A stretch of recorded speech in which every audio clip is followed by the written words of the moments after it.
how do you go to grad school for free? I actually didn't even know that this could have been a possibility, but when I was in undergrad, I talked to so many TAs because I honestly just wanted guidance on how grad school was, what kind of degree I should get. Are there ways that I can waive my tuition or have it be reduced? And in these conversations, they notified me and told me that there are certainly ways for you to get your degree without having to take out any extra loans for your tuition. And so from their advice, I was able to actually get my master's completely paid and waived. And so I didn't have to take anything out.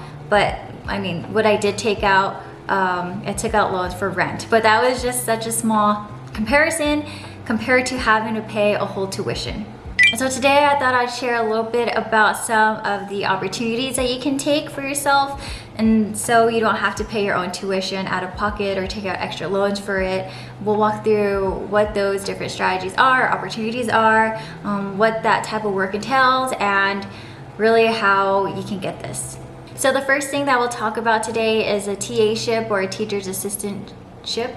But what this is that you'll be helping out the professors who teach at universities, and you'll hold their sections and make sure that you're engaging the students and helping them with the questions that they may have in the section. So this was actually the pathway that I took in order to not have to pay my master's degree. And what comes with this is that once you TA for the quarter or the semester, you'll be able to get that tuition waived for that quarter or semester that you're teaching, and then you'll also get a stipend. And so for me, for example, way back when, from 2018 to 2020, when I attended my university, I was able to get my tuition waived, and I think I got around, it was either $1,200 or $2,400 each month, in addition to having that tuition be waived. Now, though this does sound like a grand opportunity, there was a lot of work that was involved. I had to, on top of my own classes and my own research, I had to attend the lectures that I was teaching for, and I also had to teach 2 to 3 sections each week on top of that. So I had to prepare all the materials that I was going to teach and review. Or if you're lucky, you'll have a professor who already has every section planned, and you kind of just follow the instructions of what they have to say. But that's not always the case. What you'll also be doing is that you'll be correcting their coursework if they had homework. You have to go and process their Scantrons. If it's a writing class or a communications class or just a class in general that has papers, you'll have to go in and read it. And in my situation, I had a wide range of courses that I taught. So in the beginning, I was doing more environmental science courses, and so for that, in how I was grading, it was mainly doing the Scantrons, and during the exams, I'd have to look over some written portions. But towards the end of my grad experience, I was primarily TAing communications, and because it was a communications class, there was basically no Scantrons. Everything was mainly writing a paper mid-quarter or mid-semester, and then at the end, I'll have a final paper.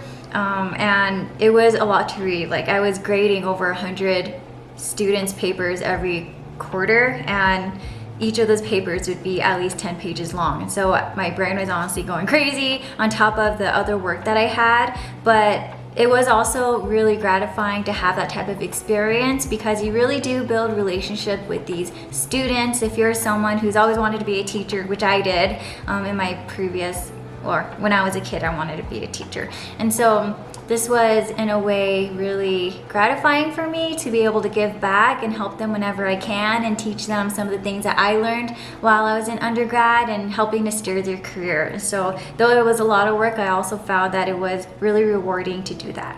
So how do you actually get one?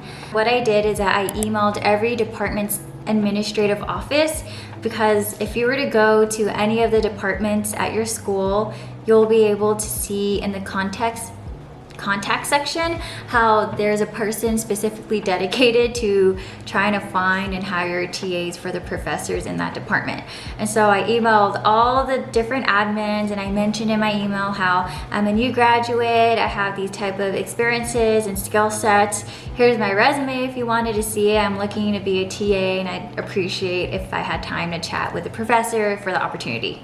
And so after you receive the email, you typically go through a formal interview process.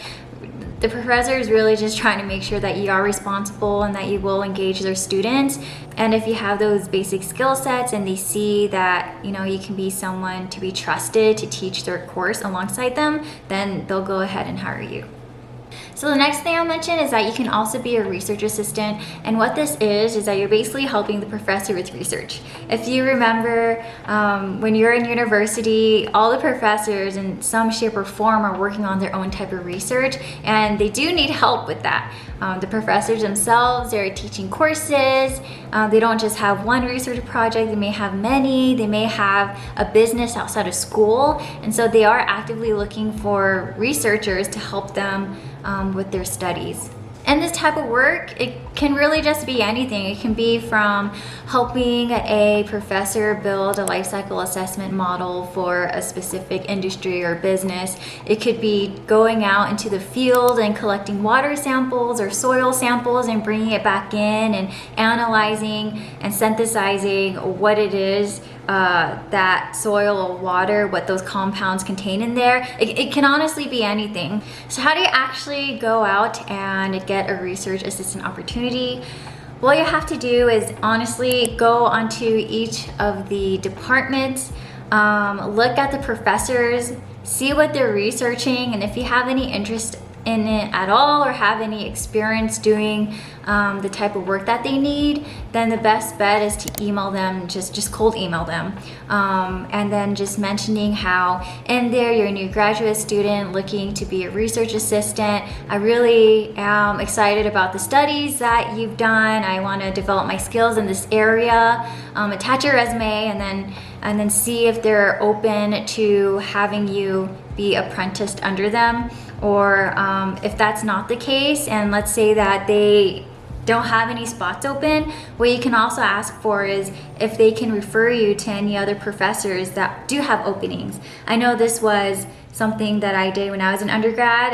I got rejected by several professors who already had their roles filled, but I was asking like, oh, do you know anyone else in the department who may have an opening themselves? And then they defer me to another professor and seeing if there's opportunity there.